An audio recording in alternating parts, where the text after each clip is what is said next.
Ավետարանական պատմություններից հեռու, բայց մեր ժամանակներին մոտ, մաքսավորների հետ կապված մի շարք պատմություններ վերհիշեց Սրբազանը, որոնք վատ տպավորությամբ են ամրագրվել նրա հիշողության մեջ։ Կարծես այսօրվա նման է հիշում 70-ական թվականների մաքսավորների գործունեությունը, որից այն ժամանակ հիասթափվել է անգամ Թուրքիո պատրիարքը։ Շնորհ պատրիարքը, Թուրքիո պատրիարքը որոշեց միշտ Մոսկվայով էր գալիս ինքնաթիռով, բայց 76 թվականին որոշել էր Լենինագրանով գնացքում։ Եվ հետո բերել էր կրկույկներ, կրոնական կրկույկներ։ Եվ խեղճ մարդուն այն օրը գցեցին,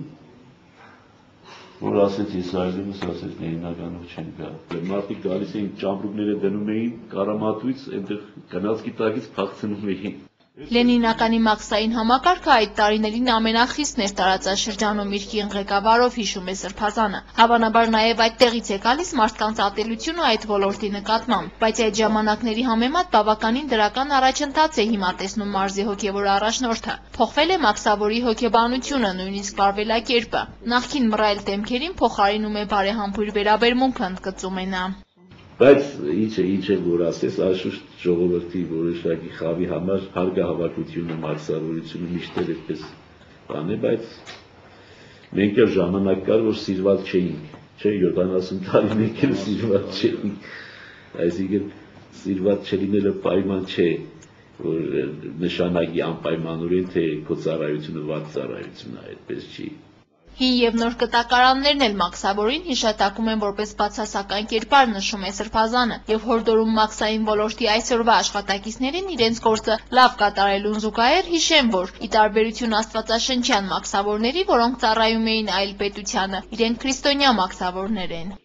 Որովհետև մաքսավորը, ինչպես ցավոք ընդհանրապես, այդքան սիրված պաշտոնյա չի, չէ։ Հարգահավաք է, բնականաբար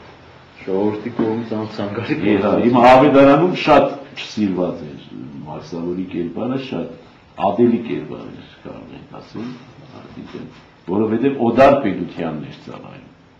Մասնագիտական տոնի նախօրեին Սրբազանի ուշադրությունից շոյված մարզի մաքսային ոլորտի աշխատակիցները ձեռնունային չէին եկել հանդիպմանը։ Հուշանվերը 1843 թվականին Սուրբ Ղազար կղզում տպագրված գրաբար հայերենի քերականության ձեռնարկ էր, որն ընդունելուց առաջ Սրբազանի կատակը բավականին տիպիկ էր։